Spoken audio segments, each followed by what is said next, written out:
Hola, muy buenas tardes. Hoy tenemos la suerte de contar con Miguel Ángel Martín como protagonista de Conversaciones con, y la ocasión que le trae aquí precisamente es la de hablar sobre su libro, un libro, El directivo estoico, realmente interesante, sobre el que vamos a tratar de conversar con él sobre este y otras cosas en el día de hoy. Bienvenido, Miguel Ángel. Muchas gracias, encantado.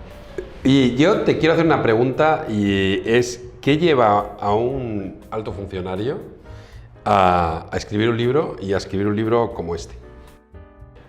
Decía precisamente Séneca, también lo decía Cicerón, pero recuerdo más vívidamente a Séneca, que cuando la fortuna te aparta de los primeros puestos de la República, puedes seguir sirviéndola sin defraudarla, dedicándote a su estudio. Y yo creo que ese ha sido exactamente mi caso. Llega un momento en la vida de todo funcionario que, bueno, pasando a puestos más de retaguardia, y eso lógicamente te deja más tiempo, y ese es un buen momento para reflexionar. ¿Realmente existe conexión entre el pensamiento estoico y el pensamiento, digamos, del mundo del liderazgo y de los negocios hoy en día? Pues aunque pueda parecer increíble, sin duda. Existe. Yo lo descubrí por casualidad, porque en un momento de mi vida coincidieron dos tipos totalmente distintos de lecturas. Por una parte los estoicos y la literatura consolatoria, y por otra en aquel momento estaba haciendo un curso de dirección pública, y del cruce de ambas lecturas empecé a atar cabos, y sin duda descubrí que había una, no diría identidad, pero una convergencia, una coincidencia notable entre autores del estoicismo romano y autores del management clásico contemporáneo. Y a mí me ha sorprendido mucho que también extraes ese espíritu estoico de Steve Jobs. Entonces, me gustaría preguntarte, pues, si digamos que Jobs es el directivo estoico moderno, el prototipo de directivo estoico moderno. En el año 2000, creo que fue en el año 2011, cuando muere Steve Jobs, hay una explosión de artículos y de opúsculos referidos a una persona que era central en el mundo de la dirección de empresa. Y uno de esos artículos se refería a las enseñanzas de Jobs, con su ejemplo y con sus intervenciones escritas y habladas. El artículo hacía un resumen de los consejos o del repertorio de Jobs, y curiosamente ese repertorio coincidía de alfa a omega con el repertorio estoico. Jobs no era reconocidamente estoico. Jobs, según su biógrafo Isaacson, que tiene una biografía enciclopédica, se refiere en no pocas ocasiones a la proximidad de Jobs al budismo. Por tránsito o a través de la conexión budista llegamos a una conclusión inequívoca de que Steve Jobs es estoico y reivindica valores como el criterio propio y la confianza en uno mismo, que son pilares del estoicismo. Vamos a hacer un juego. Voy a tratar de darte un poco lo que serían las notas distintivas del prototipo de directivo público y del directivo privado. Directivo público es cortoplacista, es un directivo no orientado a los resultados, más orientado hacia los jefes. Estoy hablando de prototipo, no estoy hablando de la realidad. No estamos hablando del deber ser, ¿no? Exacto. Estamos hablando del ser. Exacto, del ser. Entonces, ¿qué puede aportar en la dirección pública o la dirección privada? Obsesionada solo con los resultados, sin ver las consecuencias, codicioso y jerárquico. ¿Cuál es, digamos, el elemento, digamos, del estoicismo que puede complementar, o en qué estoy equivocado?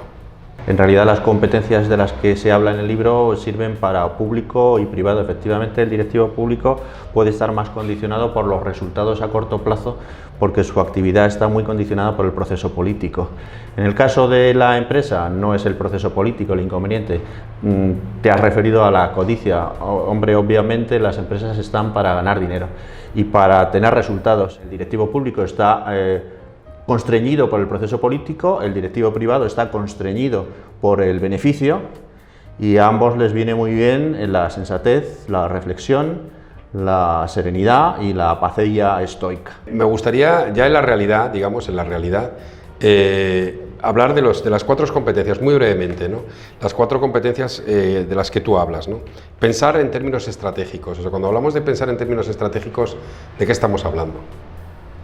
Estamos hablando de tener una visión de conjunto. Estamos hablando de tener una opinión, un esquema, una percha sobre la realidad en su conjunto que nos permita tener en cuenta esa realidad que es nuclear y que ha de condicionar las decisiones que tomemos en los diferentes ámbitos de la vida, en lo personal y evidentemente en este caso, y el libro va de lo personal y va de lo profesional. Luego tú hablas de la segunda competencia directiva, ¿no? Aprender y perfeccionarse.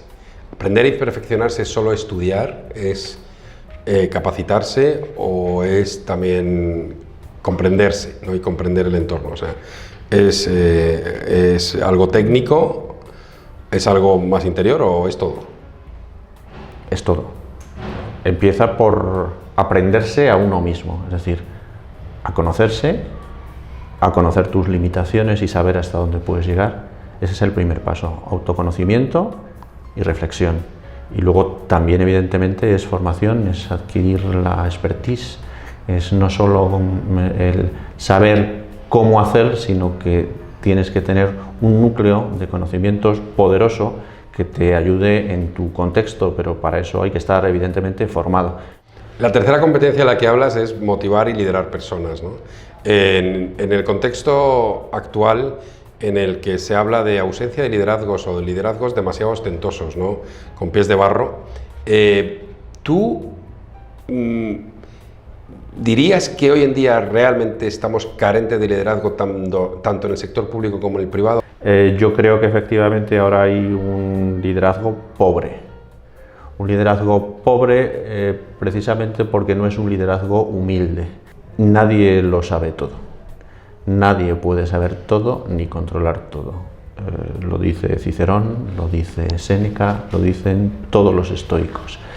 Hay que ser humildes y hay que saber aprender de quienes nos rodean y rodearnos bien. El líder es el que se rodea de los mejores, sin que le importe incluso que haya gente mejor que él, pero que sepa dirigirlos y que sepa coordinarlos y que sepa reconducir sus esfuerzos hacia la consecución de un objetivo común. Y lo de concentrarse como última competencia en los resultados, ¿no? En el ámbito público es muy difícil, siempre se ha hablado de la dificultad de evaluar la acción pública.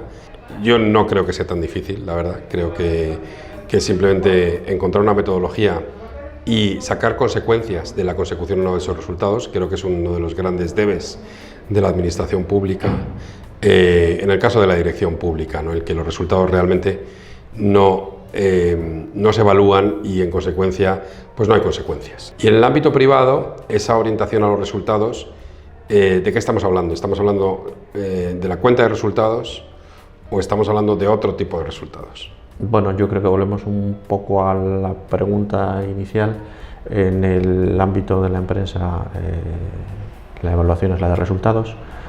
Cada vez más se tienen en cuenta otras cosas, es decir, los ingleses distinguen entre profit y benefit, son conceptos distintos y yo creo que quiero pensar que últimamente no hay solo beneficio en el sentido de beneficio económico, profit, sino que hay otro tipo de ventajas o de beneficios que no son económicos. Lo que pasa es que la política, como he dicho antes, está gobernada por el proceso político y los resultados son los programas electorales. Y el programa electoral, pues en principio, parece que hay que cumplirlo y yo creo que eso distorsiona mucho la aplicación de otro tipo de seguimientos y de medidas. Si tú tuvieses que elegir dentro del pensamiento estoico 2 o 3 autores y dentro del pensamiento del management contemporáneo, 2 o 3 autores que reflejen o que sean icónicos, digamos, del estoicismo, tanto el estoicismo clásico como el estoicismo actual, ¿a quién podríamos recomendar leer? Hay un autor del management contemporáneo que es definitivamente estoico, incluso en la terminología. Quizás influya el hecho de que fuera una persona de fuertes convicciones religiosas, que es Stephen Covey. no es menos estoico Peter Drucker. Posiblemente a mí me guste más Drucker que Coy, pero bueno, son esos dos. Y en cuanto a los estoicos del estoicismo nuevo romano, yo escogería sin duda a Séneca, por razones de origen. Es yo creo que de los 4 autores, el español por excelencia, y no está mal hacer un poco de patria, claro que sí. Y escoger a Séneca, que decía Zambrano que era el más filósofo de los españoles y el más español de los filósofos. Es un libro cuyo título para mí es un poco engañoso, porque no es un libro de dirección pública, es un libro de filosofía, es un libro de historia, es un libro de management, es un libro de sociología. Para mí es un libro que incluye conocimientos de ramas del saber muy diversos, ¿no? La politología, o sea, es lo que los argentinos llaman un libro de todo y para todo, ¿no? El libro, hay 2 personas a las que no les gusta nada el título. Una es mi mujer, que me dijo, con ese título va a parecer otra cosa, y otra eres tú, que has sido siempre muy crítico con el título del libro, porque efectivamente es un libro de management, pero no solo es un libro de management, es fundamentalmente un libro de otras muchísimas cosas. Es un libro que da una visión del mundo, con un diagnóstico de cómo es el mundo actual, cómo influye ese mundo actual en el mundo de las organizaciones y en el mundo de los directivos como máximos responsables. Y es un libro de filosofía, es un libro de historia, es un libro de citas, y es un libro fundamentalmente que reivindica el copyright de los clásicos. Y lo que hace es intentar establecer un hilo conductor. Tiene una idea original, que es, bueno, yo creo que es bastante original relacionar a los clásicos del management contemporáneo con los autores del estoicismo nuevo romano. Es bastante friki, pero sería obra de un friki o de un tarado si no estuviera sólidamente demostrada, punto por punto, y razonada. Bernardo de Chartres decía que debemos caminar a hombros de gigantes, y eso es el reconocimiento de una absoluta humildad intelectual. No podemos pretender llegar al mundo como si no lo hubiera pisado nadie y lo descubriéramos permanentemente. Vivimos en tiempos en los que todo el mundo descubre la pólvora todos los días, y así no se puede, porque el conocimiento no puede partir siempre de cero. Hay que saber lo que han dicho otros, y si no sabes lo que han dicho otros, difícilmente vas a poder hacer una aportación original. Escuchemos a los muertos, ¿no? Escuchemos a los muertos, sí. Pues muchas gracias, Miguel Ángel. Muchísimas gracias por esta conversación. A ti, sin duda. Y yo solo quiero despedirme recomendando que lean libros, que lean El directivo estoico. Es un libro que la primera vez se lee, la segunda vez se subraya y la tercera vez se saborea. Entonces, lean, disfruten y crezcan. Muchas gracias.